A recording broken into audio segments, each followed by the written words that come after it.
What's up, my friends? Hello, welcome. I was just messing around with the stuff going on in my office.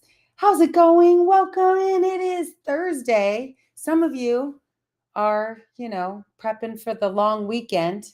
I'm going to be here tomorrow. Y'all don't have to come, but I'm going to be here because I love doing this and it's my favorite thing. And tomorrow is probably, did I say this yesterday? That is my favorite topic. But tomorrow is when I get to talk to you all about how to build your own thought leadership platform. And what better day to do it than on Independence Day, right? A great opportunity for those of you in the US to celebrate your independence by learning how to promote the ideas and thoughts that you have and get it out into the world. I have demonstrated this in my career.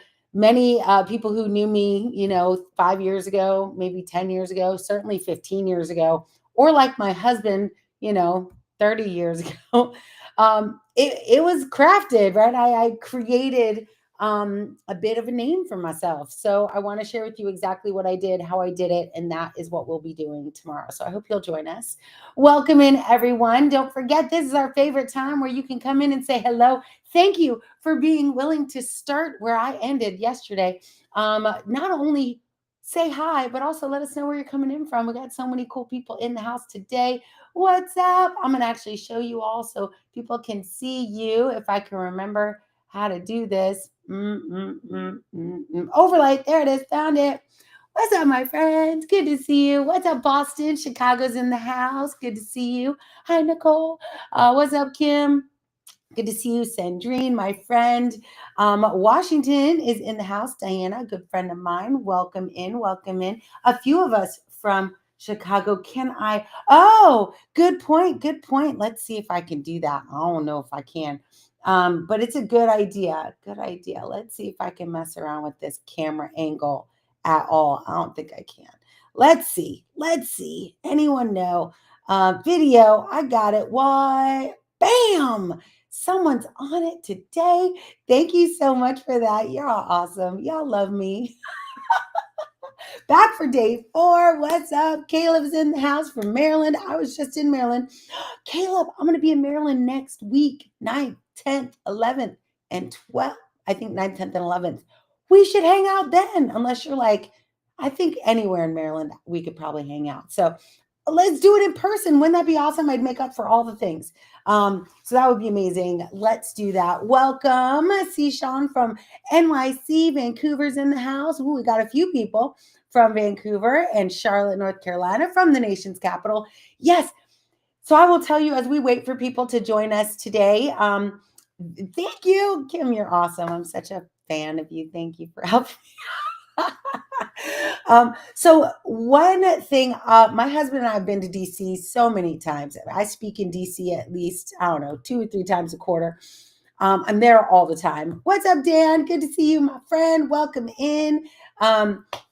For real, Caleb, let's make it happen. So we were in DC and we've been there so many times. We've walked Monument Mall. 2 things we've never done. And I've lived in DC. I used to live in Bethesda when I was a VP of digital over at National Public Radio and loved our time there, but it was COVID. So everything shut down. So we never got to go to those amazing museums. I mean, one of the main reasons we moved to DC was because I was like, oh, my kids, museums, it's going to be great. Anyway, we never went to a museum. But the other thing we've never done is the Capitol building walkthrough, like the tour. I don't know if you know this. You can just walk in, they give you a sticker, and you get to take a tour. It is all, I mean, maybe I'm just in kind of Independence Day vibe, and I'm just feeling like understanding the founding fathers and their flaws, but also what has come to create the nation I live in right now. Very cool stuff. Not like it allowed me to become completely decoupled from whatever nonsense is happening today and kind of the origination of democracy and where Congress comes from and Senate and all of that. It almost made me want to run for Congress, people. Who knows? It could be in my future. So great to see y'all here. Oh my gosh, it is a great tour. Thanks, Joanna. Yeah. Oh my, I loved it. We'd never done it before. As a matter of fact, I'm a gift shop person. So I thought the gift shop was under the awning, the walkway you have to go to get to the Capitol. So I was like, let's go to the gift shop. We get under there and like, wait a second. There's stuff going on here. It's a whole museum. It was awesome. So we got to see our own museum. Yes, right. Yeah, exactly, Kim. It is our house. I didn't know, but it was awesome. I had so much fun. I got to hear, just how we like manage democracy and diversity of opinion, and like, oh, it's just so cool. So I just wanted to share with y'all. If you haven't been, you should go. If you're in DC, it takes, if you want, less than an hour. We took about two. Oh, it was so worth it. It was so worth it. And of course, when we were there, 90% of the people there were not American. They were like from all over the world. But it was so cool to find out that the reason they were there is because they were so curious about democracy, that many people don't get to experience a Senate and, a Congress, and how they make decisions and how laws come to be. It was so cool. Thank you so much, Diana. Yes. So, and thanks, Kim, again, my friend. But yeah, this is my cool shirt. Today is the day. Welcome, everyone. So glad you're here. I am going to go full screen on you. But so glad you are here. Such an exciting day today. Today is when we shift our mindset from all the things we can do with AI, from adoption, right, to solutions architecture, to building AI agents and applications, to being able to now move into, okay, how does this actually transform businesses? And I have a very soft spot for businesses like my own, small businesses between 0 and, let's call it, 100 million in revenue every year. So I really think, and there are millions of them, tens of millions. I heard some big technical person, I won't name their name because they weren't right, but they were like, there's hundreds of millions of startups. I was like, I mean, maybe, but those that qualify in this little area of actual revenue generating businesses, right? I'm talking to the entrepreneurs, those of us who want to build a business that makes money, not wantrapreneurs, right? Not the wantras, we are the entras, the one who actually go into a space and solve a problem. You've heard me say certain things throughout the entire week, like, fall in love with the problem, right? Find a problem you can solve. I've been very problem kind of aware or problem focused, because that is the opportunity today. Whether you are, and I will tell you, I've always been an entrepreneur. However, going on my own has always been difficult for many reasons, for many of you maybe, who have this like interest in solving problems and being innovative and pushing the envelope of what is possible. But I have kids. I mean, y'all know I have 6 kiddos. I got family to support. I'm the breadwinner. I can't just go off willy-nilly and not have health care, not have like these securities that are often offered by a W-2 employment opportunity. So I was always drawn to, how do I get into a company? So for the first 20 years of my career, I would go into companies looking for those entrepreneurial opportunities. And they are there if you are looking. There's actually this beautiful concept known as the reticular activation system. And someone in our community, who was it? Jill? No. I think it was Carol. So Carol wrote into, I think it was Carol. I apologize if I'm wrong. But someone wrote into the community that they said, like, what do you do to kind of keep yourself going? And I wrote a practice. So I'm going to start today by sharing with you, I think, building a revenue generating business that is either selling AI or definitely using AI. And you want to be an entrepreneur or even build a small, innovative practice inside an existing company. Mindset is such a big part of that. Now, today is not all about mindset, but I would be remiss if I didn't actually mention it, because I probably spend more time developing my mindset than I do any other skill. And that, I think, helps me to acquire new knowledge quickly, to know when to stop and know when to go, to know the impact of certain decisions on my velocity. Like, all of that comes with the level of self-awareness that I've developed in myself. But at the end of the day, I will tell you that my mindset is focused on building generational wealth for my family, on like cash flow, right? Like, how do I build a business that, yes, of course, solves a problem, but does it transactionally, that I will trade you a solution in exchange for a financial outcome for myself. Now, it doesn't always necessarily mean cash. It might mean a subscription payment. It might mean quarterly payments. It might mean vested interest in a company, equity, right? So I've done all of these things. I've got a very healthy, diverse portfolio of assets that I have today.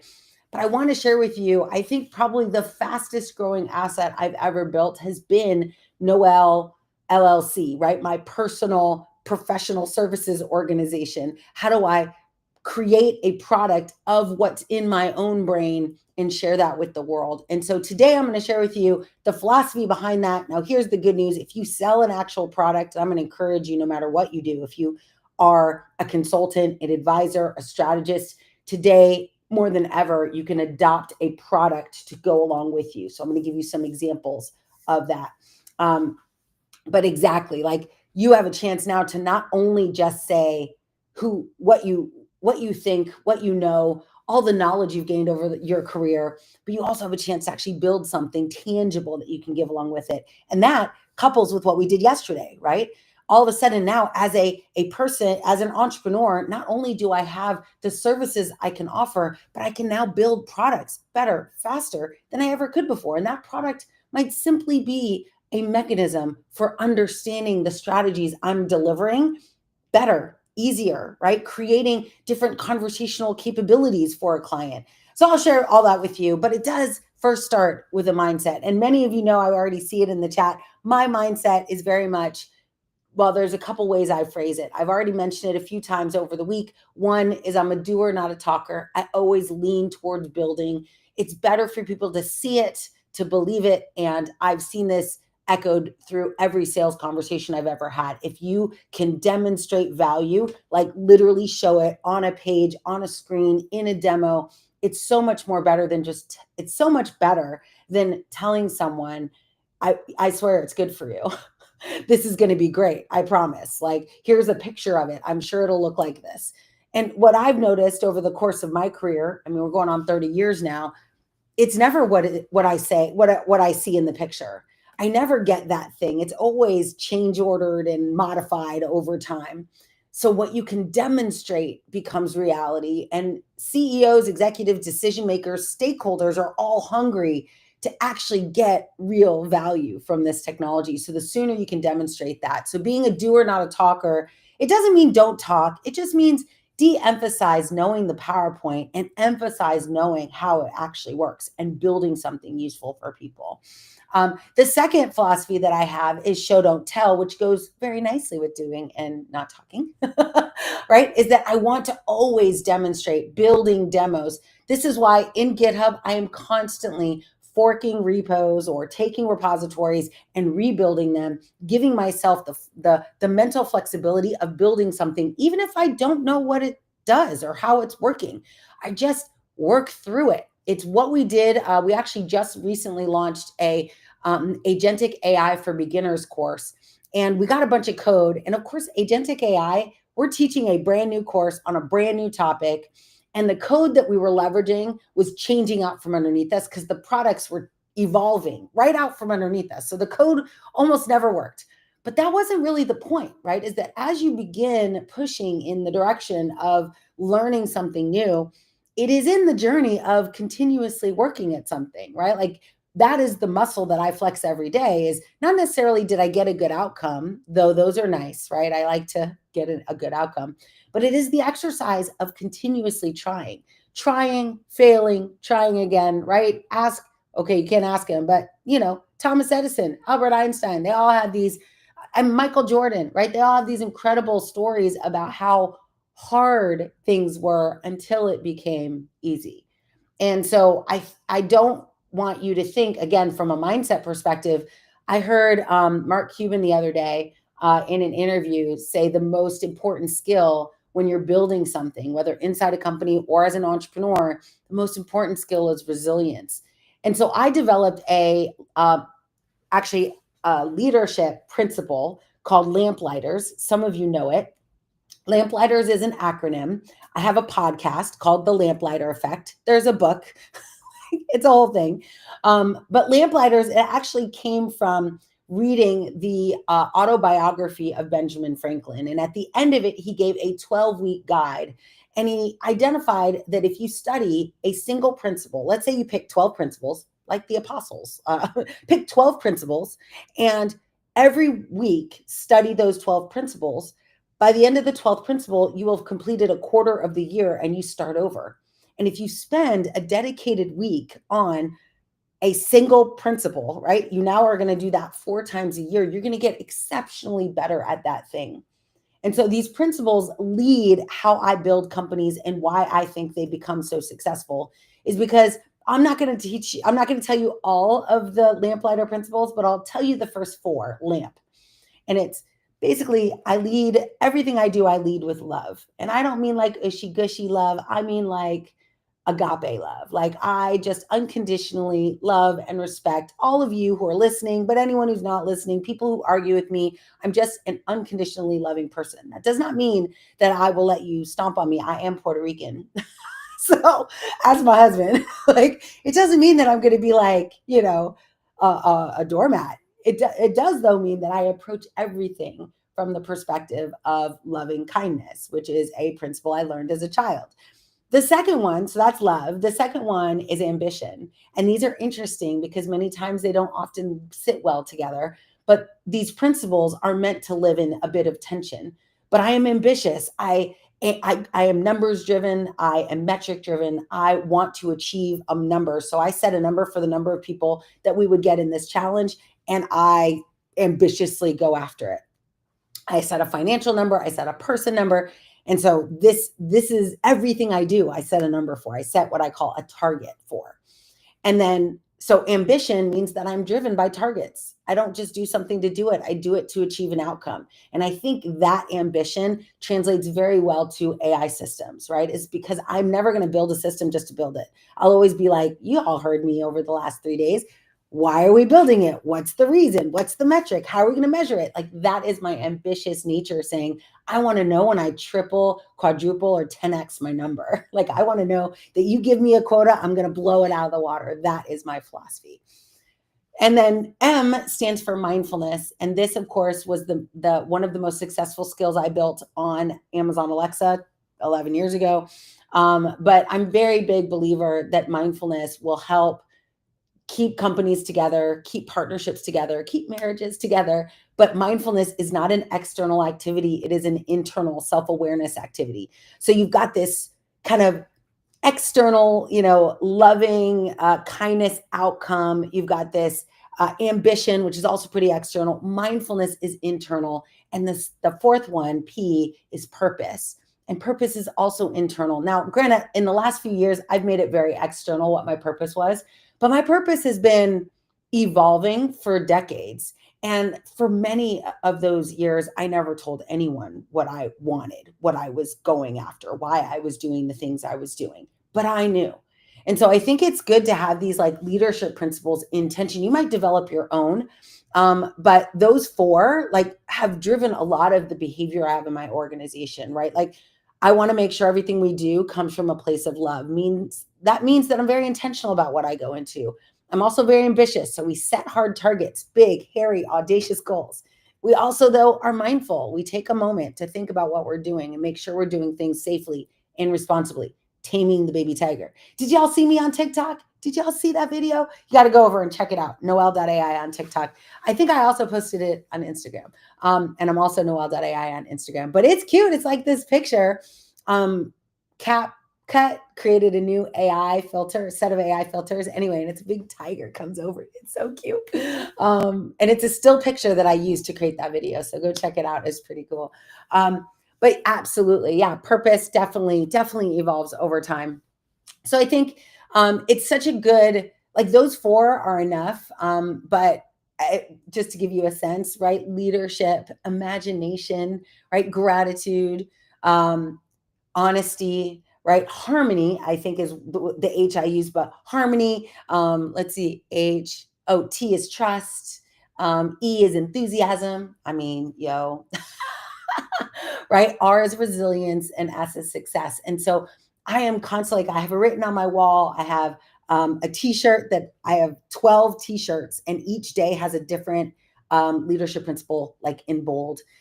So I take it really seriously, but I think it also very much drives the direction of the companies that I build, the practices that I create, the people that I hire. All of it is surrounded by this ethos of principles that I've created. So I'm not saying you have to use mine. If you want to, you're definitely welcome to read it and see if it serves you. But it was a very important moment in my life when I could create those leadership principles for myself. And I think it's a big part of what success looks like for you is identifying what are your leadership principles. Amazon has its leadership principles. I think they're at 14 leadership principles. It's how they determine how Amazonian you are, right? And I love them to this day. I mean, I always say the most successful people at Amazon are people that were Amazonian before they even got there. And that would definitely describe me. Like a lot of those principles were my principles already. Like bias for action is my learning by doing, right? Is right a lot. That's kind of my ambition. Like there's quite a bit of overlap in my own personal goals and what Amazon was identifying. But that I think is critical, right? Is be curious enough to ask a company, maybe not directly, but go research what is the ethos of that organization? What are their leadership principles? And do they align with yours? And an organization that has very simple leadership principles probably has a lot of complexity in its interpretation. So I just encourage you, if somebody comes, oh yeah, here's our three, I always am like, well, how are you going to solve for the rest of it? That means it's all kind of the Wild West when it comes to implementing. The more clarity someone has in how they're deriving value for their clients, but also how they're running kind of the internal ethos of an organization, I think the better. So that's why we have 12. It also gives me the ability to run 12-week mentorship programs. So that's not why I built it, but it's pretty cool. Awesome. Oh, cool. I'm glad a few of you got to see the video. It was pretty cool. I mean, it's very simple. It's 6 seconds, but TikTok loves 6-second videos. So pretty awesome. Yeah, absolutely. And there is a similar principle called Ikigai. It's Japanese. There's also Kaizen. There's a lot of different Japanese philosophies that I resonate with very well. I encourage you to which is what I did. I went and did a bunch of kind of research on my own way of thinking. I did an Enneagram. How many of you are Enneagram people? If you've ever done that, I did Clifton Strengths. I don't remember all of them, but I will tell you. Anyone want to guess my number one Clifton strength? Yeah, it starts with a P. It's positivity. Shocker. I know. But it was pretty cool. I had futurists in there, strategists. Anyway, there was really cool stuff. So I like learning about myself, and these tests often give you the ability to do that. Of course, Myers-Briggs, right? ENFJ in the house. That's me. You can let people know what it is. It's helpful because people are like, oh, I could see that. And, like it helps people understand you. And I think that's probably the biggest gift we can give people is a way to understand who we are and how we think. I'm an Enneagram 3, by the way. But again, you might have been able to guess that if you knew that philosophy. So awesome. Oh yes. So I will be starting a set of new Maven classes, but I'm gonna steal my own thunder. So what I want to do today is I've done my job. I've given you, a little mindset lesson that is critical. I write my goals down every day, twice a day, once in the morning, once in the afternoon, evening. I don't do it by my bed because my husband would tell you I have a 3-minute latency between the time I get in bed and the time I'm sleeping. It's awesome, I guess, but it means I cannot pin anything to being in bed because I'll be asleep before I can do it. So I do it before I leave my desk instead. But writing it twice, most people only write their goals once or twice a year. If you start writing your goals, and I don't mean like your goals for the day or your goal for the week, I mean like who do you want to be, right? What do you want to have? What do you want to do? Like, what is your goal? And write all that down. We do have a leadership class that we teach inside the AI Leadership Institute that goes through all the things that I do to keep my brain doing what it does. But today I'll encourage you to just find out, determine what you want, pick something that you want to go after, write it down every single day, once in the morning, once at night. And you'd be surprised how much faster you get there, because that goes back to how I started this conversation with this concept of the reticular activation system. When I write down my goals, all of a sudden, this reticular activation system is basically, you've heard this before, maybe not exactly called this, but it's that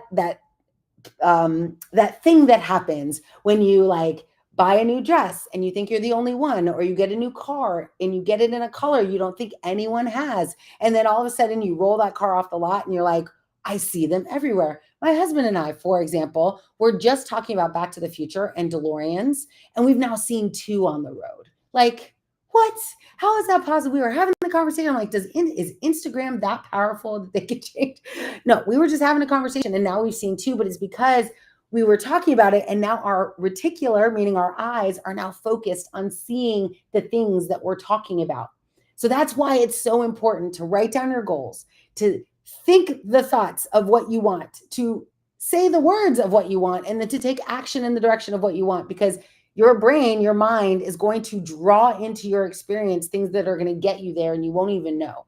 And that's how I got into Amazon Alexa. It's how I started the AI Leadership Institute. So let's go there. I started the AI Leadership Institute in 2016. However, I didn't know exactly what I was going to do with it. I just knew executives needed help. Leaders needed help. It wasn't just, AI wasn't just technical. It was a business outcome. And in 2016, I recognized like leaders were going to need help. So that's why I created AI Leadership Institute, training leaders on how to use AI. Fast forward, I then get an opportunity to, at Microsoft, to get an opportunity to be in what's called the AI Business School. This opportunity presents itself like many, many offers in my inbox. I could have said yes to anything else, but I saw this email and I took it. And I believe I saw it because I set the intention for I want to build a leadership institute. And then this AI Business School opportunity comes in. I go in, I become an ambassador, and they give me an AI Business School in a box. Like literally all the decks, all the content. They didn't have any training. They didn't know how to teach it. That's kind of the problem. But I know how to teach, right? So it launched my business. And I mean, some would call it lucky. I would just say I was perceptive. I was aware. I was open to the opportunity for things to help me out. And that, I think, was a mindset thing. That started me on a journey of teaching executive briefings and doing that kind of work. I needed healthcare. So I kept working for companies while I was doing this work on the side, this educational work on the side. And then fast forward to like 2 years ago, I decided to go off on my own and go in full time because, of course, everyone's talking about AI and not everyone's really great at it. And so I was a little bit worried. I started to get very concerned that my expertise was desperately needed, that I was actually doing a disservice to these companies that were hiring people who had no idea what they were doing. And I think this is true for many of you. Like, you have expertise in a domain complemented by an understanding of AI that gives you experience that no one else has. But if we don't talk to those companies, if we don't get in front of those companies, if we don't talk, like, let them know that we have services that they can acquire. There was I don't remember what movie I saw it in, but they're like, if you don't give them water, they'll drink the sand. And that's what I'm watching right now. Is like people are just drinking sand when it comes to AI. Like, they don't even know that it's not hydrating. Like, they don't even know what good is and what bad is. And that is why it's really important that you decide what you're going to do. Again, you can do this inside a company or you can do it externally, but that's a big part of it. Now, part of the ecosystem, I'm going to see if I can pull up my oopsie, my computer does not have this open, so I'm going to open it up really quick while we're talking.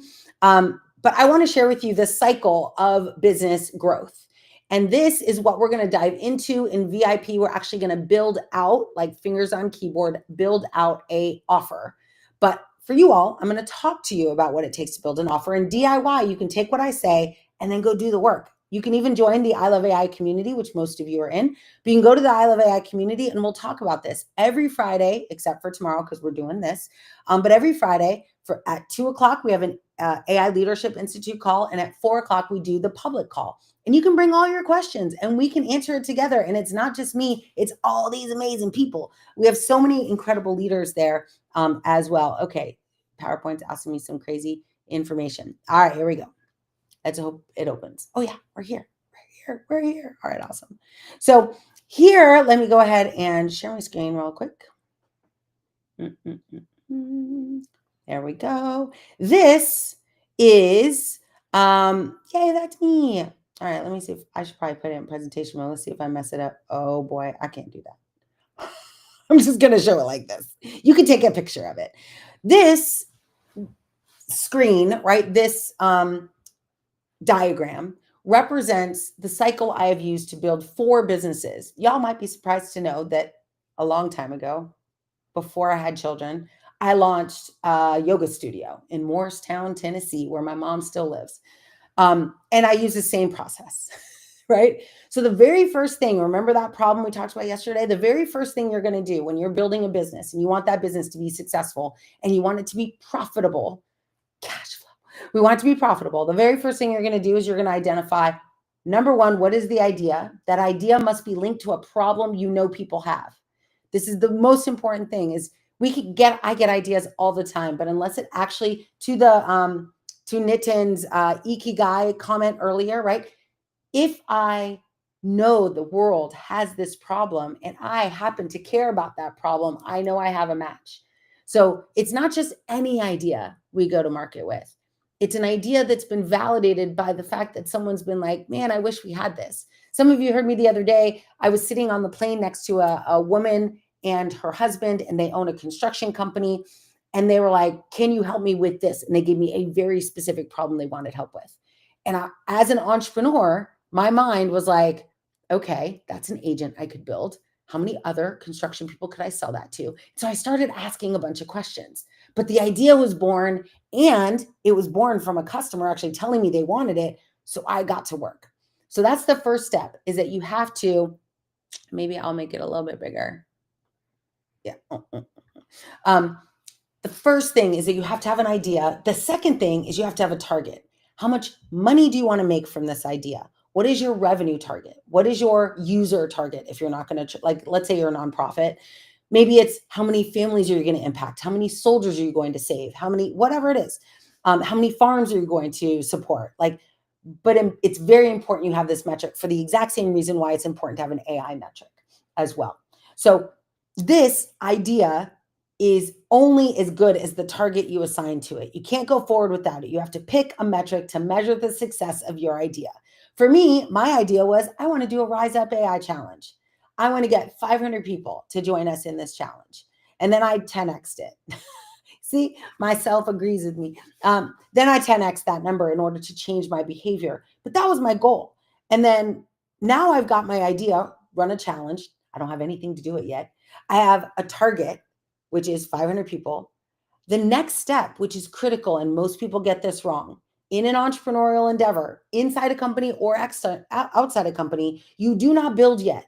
You do not laser focus on the product development. You focus first on finding out how many people in the world are willing to join you.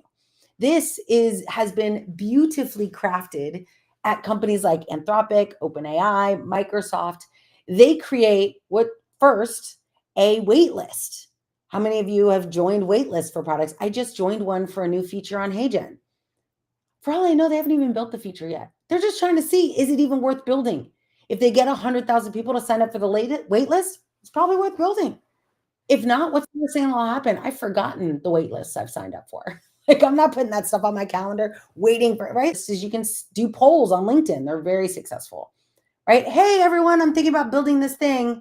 Not going to give too much information, but is this a problem you need solved? I could do that for the construction use case.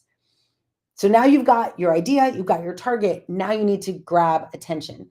Attention is social media these days for the most part, or like me, and this is what we'll talk about tomorrow, you could also take the stage, right? I do a little social media. I mean, y'all are here because of my social media, but I don't do a lot. Like, I don't spend hours a day. I spend 2 hours a month on my social media pretty much. So, and it shows. Like, I'd have a much bigger following if I like leaned into that. But I don't do that because my clients come from the stages I deliver. So like in June, I did 16 keynotes and workshops.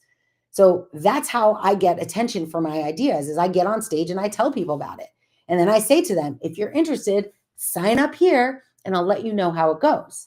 And then I get a bunch of people, hundreds, thousands, that say, yes, they're interested. And now I know to build it. And I'm going to give you an example of exactly me doing this just in the last maybe month. A month ago, got an idea, decided to put out some feelers and see if people wanted it. I have 5 clients now in this specific work, and now I'm going to scale it.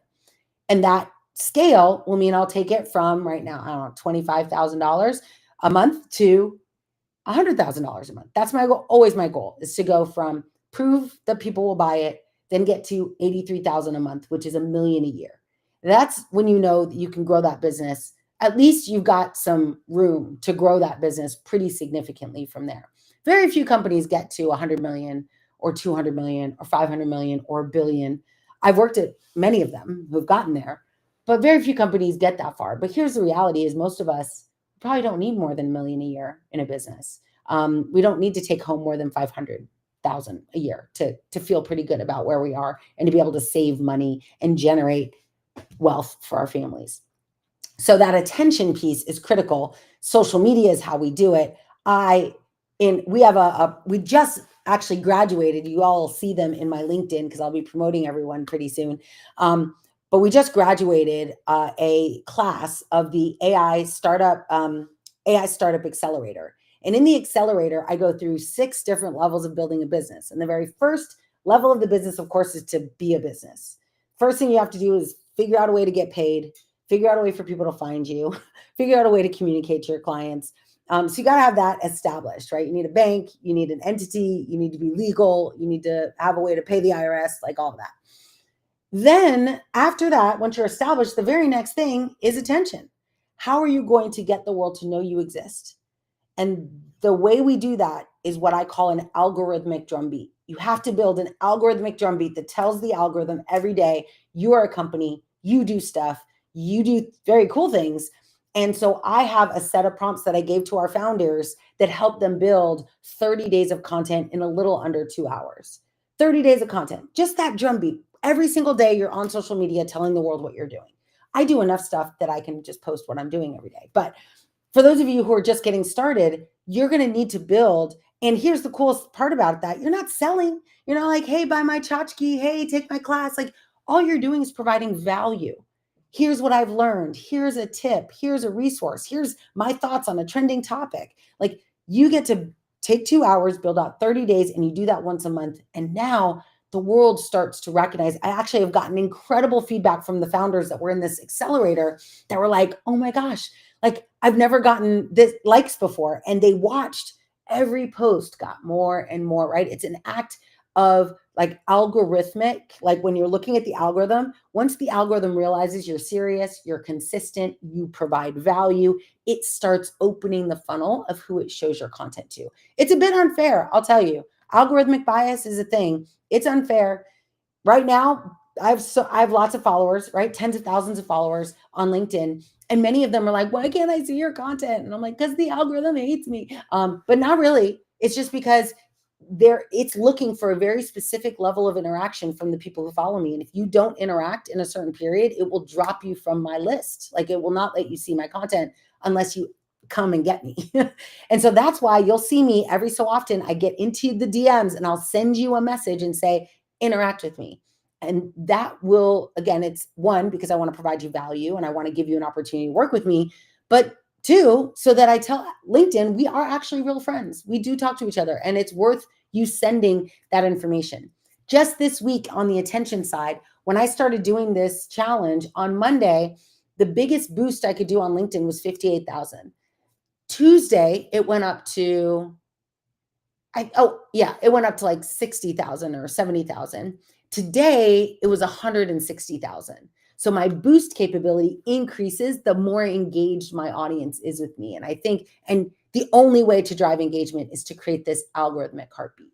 So that is one of the challenges you'll have to solve for is how do you get what you do, who you are, the value you offer into the world. And I very much think you'll want to leverage AI to support that work, not do that work.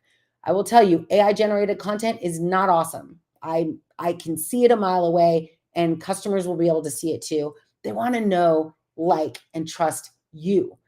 And it's getting even more so in the future where these younger buyers are going to come into the market and they're going to want to know who you are, who's on your board, who works for you, what hiring decisions are you making, what's in your 10K, what's in your 8K, right? They're going to want to know who you are as a company before they transact with you. And that is why we want to be very value driven in our approach. Let's actually help people by helping them. And through that relationship, get the business. And again, this is all Noelle's perspective and what I've seen work for me. I think it will work for you too, but feel free to test. Feel free to test.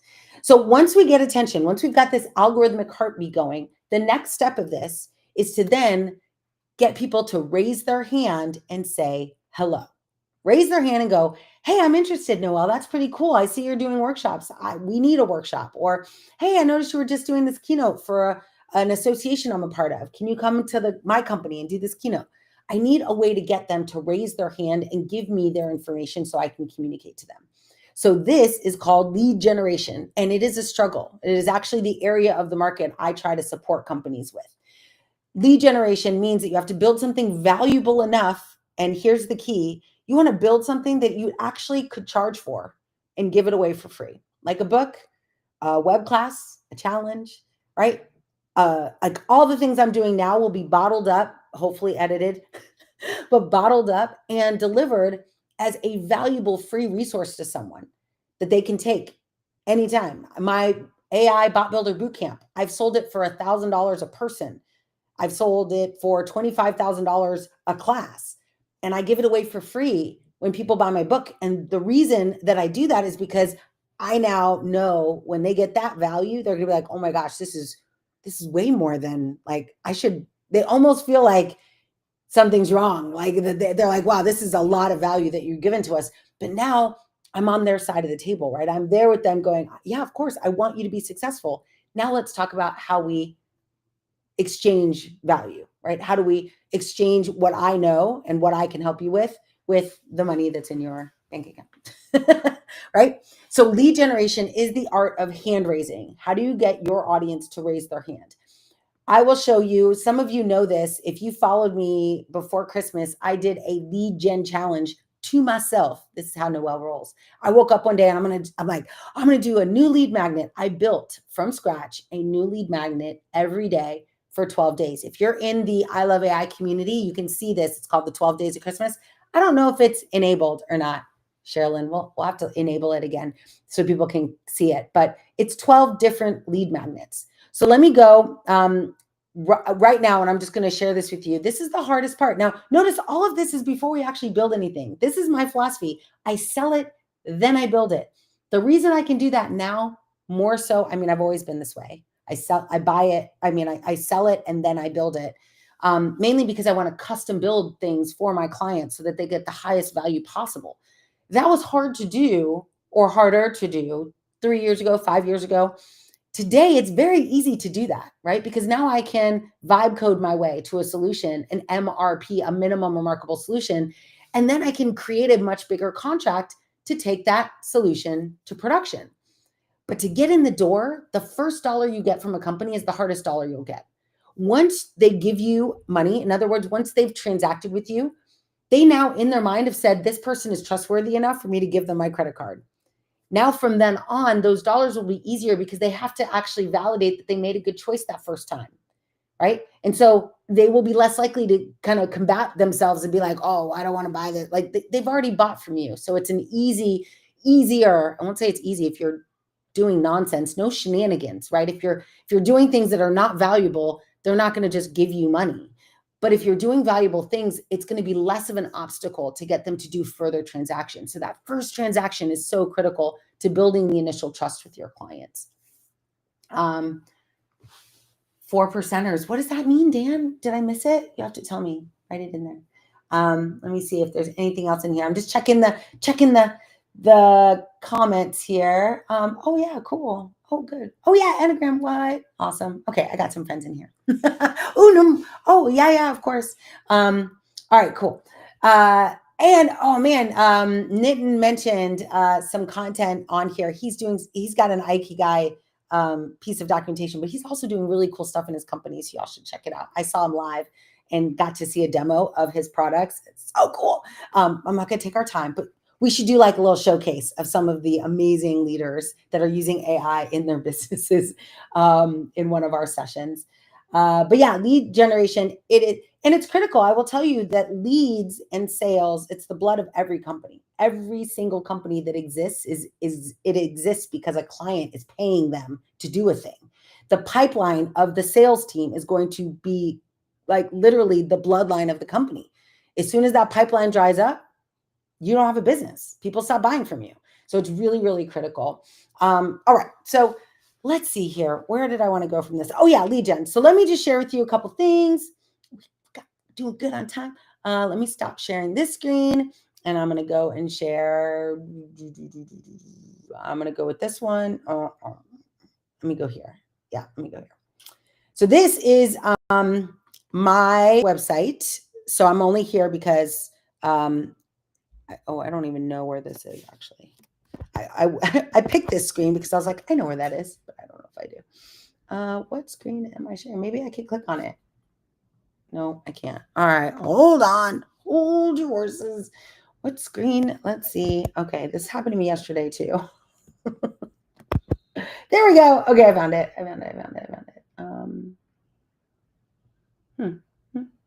Is it not in? Oh my gosh, watch it be something totally different. Okay, just kidding. Hold on, let me go to Chrome. I have way too many. Let's see here. All right, I quit. I'm just going to share a different screen. Sorry, stop screen sharing. Let me screen share this one. Day 5 of AI consultancy. I just can't even tell. Oh, here we go. I got it now. I found it. Share. Okay, cool. So this is actually my beautiful presentation because I wanted to add the presentation to our school community so you can go and check that out. Let's go into, actually, you know what? Let's just go to LinkedIn.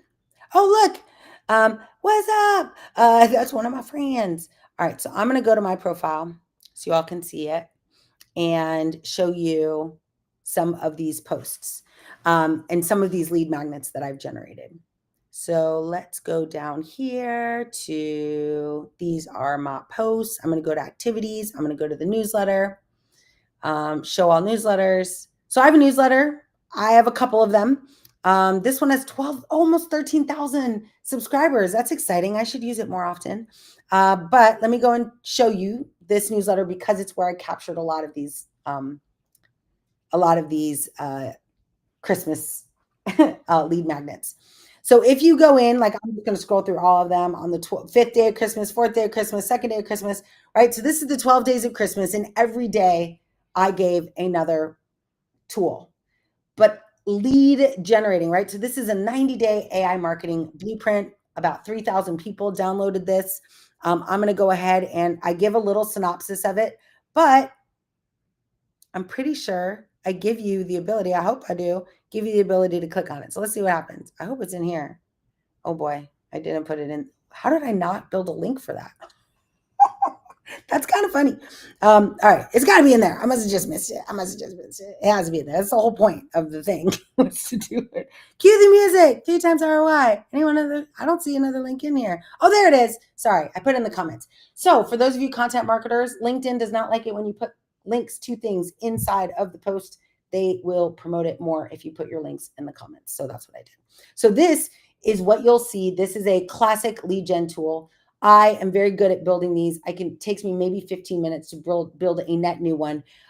Everything from the image. This is an iPad with the ebook that I created in Canva overlaid. I use ChatGPT to create an engaging, actually, I might use Claude to create an engaging headline. Then you click on it and it asks for your information. It also, very important, will ask for consent to allow me to continue to work with you. This lead gen capability, when I get this email, here's what most people do. Lots of people do lead gen. Lots of people create landing pages. What happens the second someone gives you their name and their email? There is what's called speed to lead. And when you do what's called speed to lead, that means that your requirement, when somebody gives you their email, they are the most likely to do business with you within 5 minutes of them typing that information. Likely because they're on the hunt for something, right? So they're going to give you this information and they're going to keep hunting. And chances are, if you wait more than 5 minutes, they will find another solution. So you need to engage and catch that lead within 5 minutes. It is even better if you can catch them in the first minute. So anyone care to guess maybe how we're going to do that? Like, how do we, if we're not going to sit by waiting for people to sign up for this, right? This is where AI and automation systems come in. This is where we can use something like Go High Level, which is that is the platform that I give to every startup that joins the accelerator. I give you a Go High Level platform that allows you, now you've got your algorithmic drumbeat, But now, more importantly, you create a landing page, and that landing page, as soon as someone signs up, you're going to send them an SMS that says, well, in this case, I didn't get their phone number. So I'm going to send them an email immediately that says, hey, I see you. I hear you. Here is a type form, survey, or a Google form. Fill this out. Let me know what you need, and I'm happy to get on a phone call with you, right? But you immediately engage. So some of these, I started getting very creative with all of these forms. So let me go back, right? That is my 90-day checklist. The next one I'll just go into any of these. This was actually me these were my tenets of responsible AI. I think I wrote a book on this. Oh yeah, this is the one where I was like, become a certified responsible AI insider. But let's see here. I think I put it in here. Yeah, let's see where it takes me. Oh, this was a lead to my AI Leadership Institute, right? So this becomes my lead magnet. When you say, well, I'm already joined, but when you say join, it then, of course, is going to have you come into the thing, right? So this is another lead generation tool. And I can actually, of course, I have a metric that I'm measuring for how many people click on that link and come to my page. Let me show you another one of the lead magnets that I built as well. Let's see. There was some pretty AI in education, mindfulness, mitigation. Yes. Risk mitigation toolkit. Number one question. Oh, I have a really cool thing I wanted to show you in a second, but here's my risk mitigation toolkit. So here, protect your investment. Again, it's not beautiful, but it's good enough. So I create a little book. It's called Risk Mitigation Toolkit. You get access. Notice now I get smarter on this one. I want your phone number because I want to SMS text you and be like, hey, I got you. Let's talk. Would you like to go on a phone call? Here's my calendar, right? I don't do that. My AI system, Allie, does this on my behalf, right? So I sign in. I'm just going to consent. And it's going to then take me to the mitigation toolkit, which is actually just a blog post on my website. But there's a lot of cool stuff in here. A bunch of hyperlinks, a bunch of resources. It's high value. People usually are pretty happy with it. But notice here, I didn't gate this, right? Like I didn't say, okay, here's a PDF you have to download. I just put it on my website because I actually don't mind if they have this. I don't even mind if somebody happens upon this. The most important thing I have is their phone number and their email address so I can call them and find out how can I serve them. And that I think is critical. So this is lead gen at its best, right? Like build a valuable piece of content. You want to get in the mind of your customer and answer questions they're already asking. How, Noelle? How will I do that? There's a couple ways. One, you can go to Google Trends and you can look at what's trending, what people are asking about. Or you get 3 free questions that on a website called Answer the Public, which I'm just going to hit enter and hopefully it'll take me there. There we go. Now, Answer the Public's pretty cool because you can type in a question like AI leadership, do a search, and it's going to provide you a bunch of concentric circles to let you know what people are asking about. Now, this is pretty specific, AI leadership. If I just put AI, it would be a little bit more crazy. But you'll see here, like, how does AI affect leadership? Will AI replace leadership? If you are curious about what content to create, here you go. So I will copy this into the chat. You get 3 for free, but you can, of course, sign up for more if you want to. Oh, thanks, Sherilyn, for sharing those. Definitely you all are not the audience for like my lead magnets. Unless you are, you're welcome to get it. But that's not why I'm sharing. I'm just trying to give you ideas for how you do the hardest part of growing a business, which is getting customers.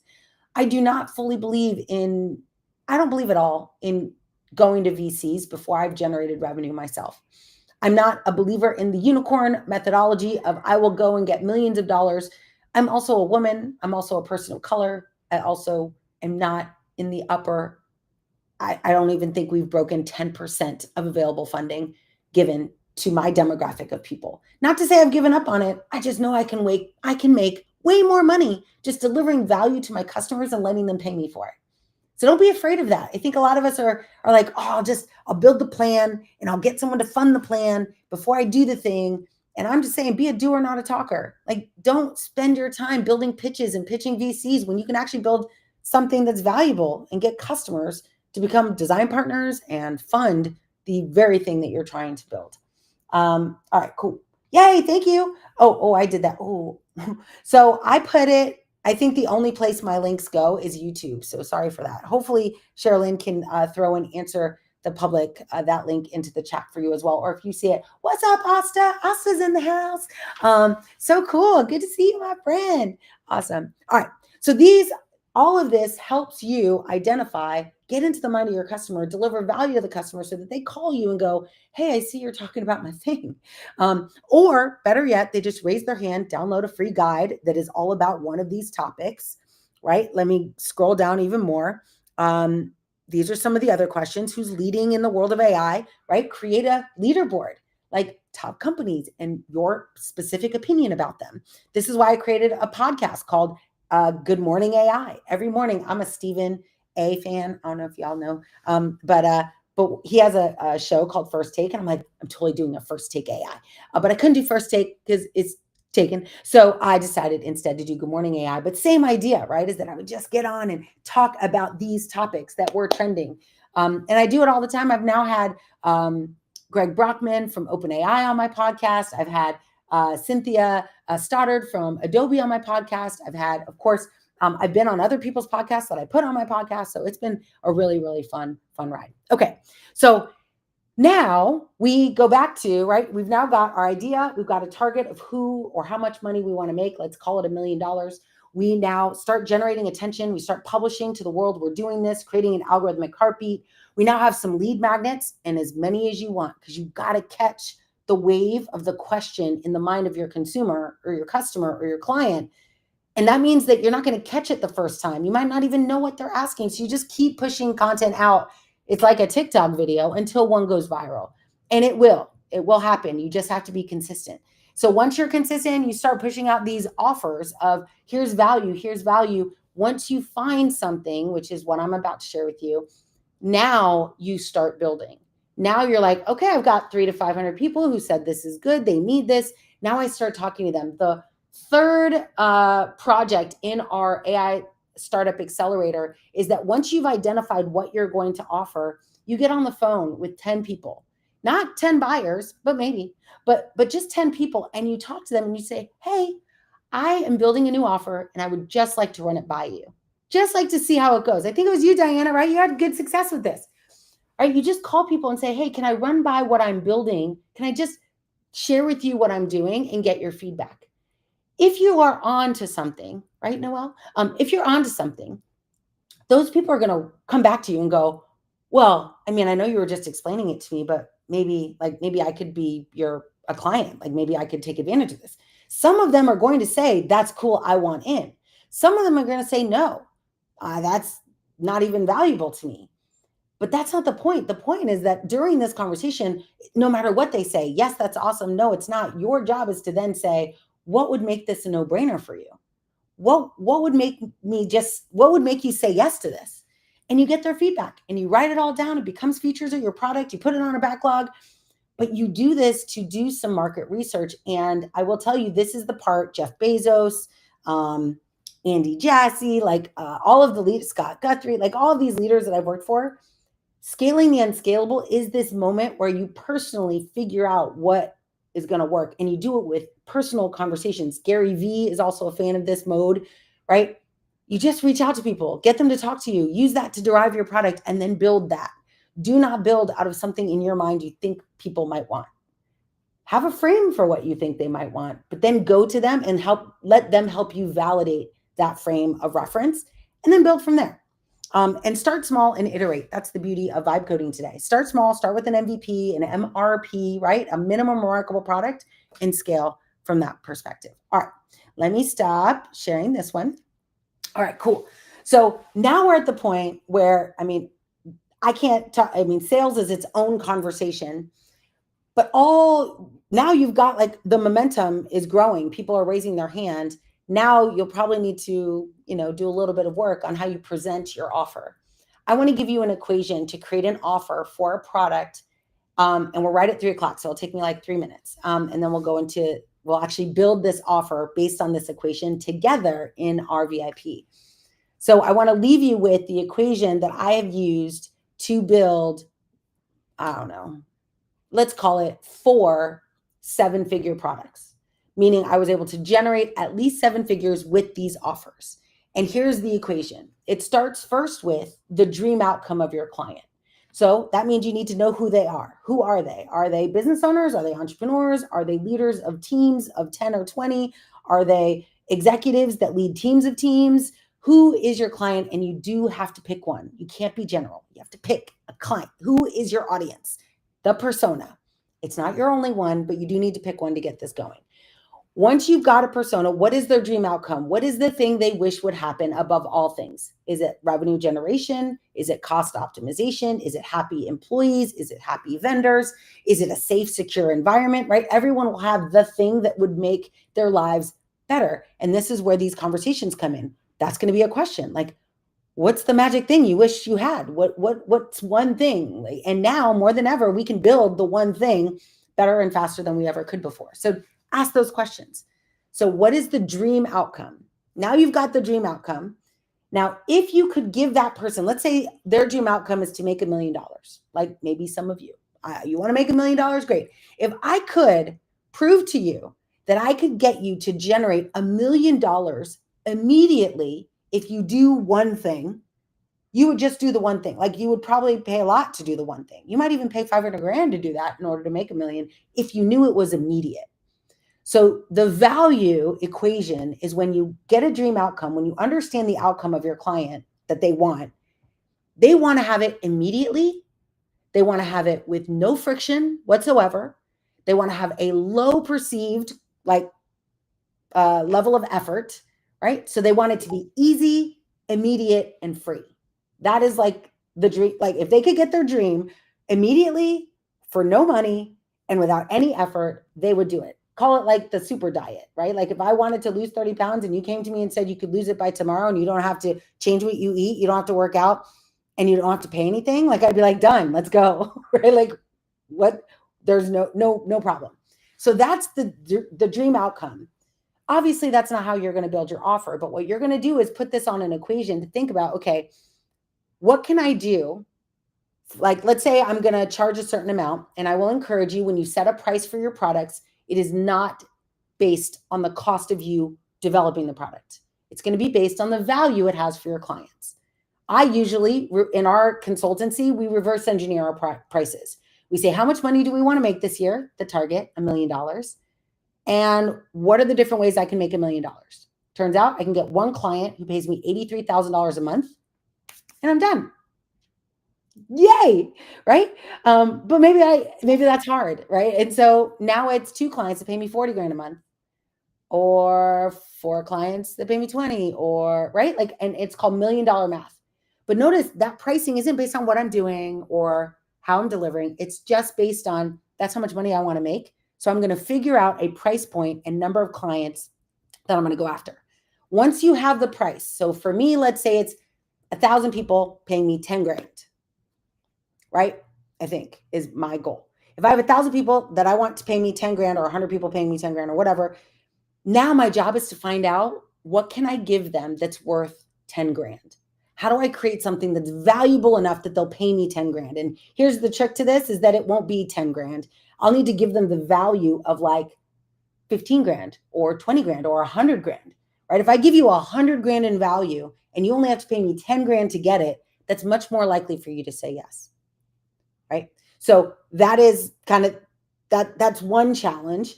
But once you set your price, you now figure out how can I give massive value for that price? Now you've got one part of your offer. Now the next 2 variables are complexity. How hard is it to do? So make it easy for them. You won't be able to make it like no effort, but make it easy. This is where you add things like checklists and blueprints and frameworks, right? You can add those things to decrease the perceived level of effort for that thing. And then the other thing ends up being time. So shrink the scope to an MRP and put a time on it. 30 days, 7 days, 60 days. This will give them a higher perceived level of delivery. It will be less expensive because the scope is smaller. You'll have a solution architects, right? You'll have a longer tail of work that you'll do after it. But it's this magical equation of dream outcome combined with a low perceived sense of effort, right? How easy is it going to be for me to get this done? And how fast can I get it done? So low perceived sense of effort, meaning I make it easy because I'm going to give you a bunch of tools that make this easy. And I'm going to do it very quickly. So you're going to get like an instant gratification, well, as close to that as possible. The last and final piece of building an offer that makes it irresistible, right? That people find it very hard to say no to, is not only I make it easy, not only do I make it, high value, right? So I'm giving you your dream outcome for a fraction of the cost, but I also now need to think about how do I, like the last variable is how do I encourage that person to believe that they can get that same outcome? And this is like ties into my philosophy, being a doer, not a talker. It's receipts. If you can demonstrate that you've gotten this super amazing outcome, made it very easy for them, they can do it in less time than they ever thought, and now you've got 5 or 6 people that you've actually got that outcome for, it's very hard for them to say no. Because they're like, I want it to be easy, I want it to be high value, and I want to know that I'm personally going to be successful doing this. I'm not going to get fired. Like, it's going to work out. And when you put all those 3 things together, that's what we do in our offer creation workshop, right? Is that we give you the tools to go in and say, okay, my dream outcome is that they want to build a responsible AI strategy.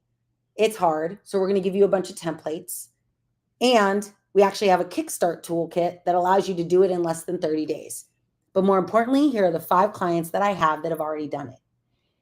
In order to get those 5 clients, you might decrease your cost. You might even do it for free, right?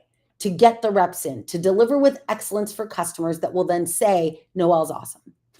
Okay, you're awesome. So that is how I do what I do. I always start free. AI Leadership Institute, 30 members were free. The first 30 friends that I had, and I invited people who didn't even come. But that wasn't the point. I wanted to deliver value. I wanted them to say nice things. I do free content all the time and ask people for reviews. Those reviews are not so people think you're good. Those reviews are to prove to a client that you know what you're doing. So it's very intentional approach. Once you have that equation, you'll be able to start closing clients. And then it's just a numbers game. How many people are you willing to talk to? How many hands are you willing to get raised through lead magnets? What's your target? And you can choreograph your success. This success leaves clues, failure leaves clues. What I'm sharing with you today is based on not just my success, but on the success of billionaires that I have replicated in my own practices and proved that what the nonsense that I thought they were saying actually does work. So, oh, thank you. Oh, y'all are amazing. So that's the end. That's how you build $1 million business, is that you first set your target at $1 million. You then create an idea that you can sell that's worth the price that you can create for that.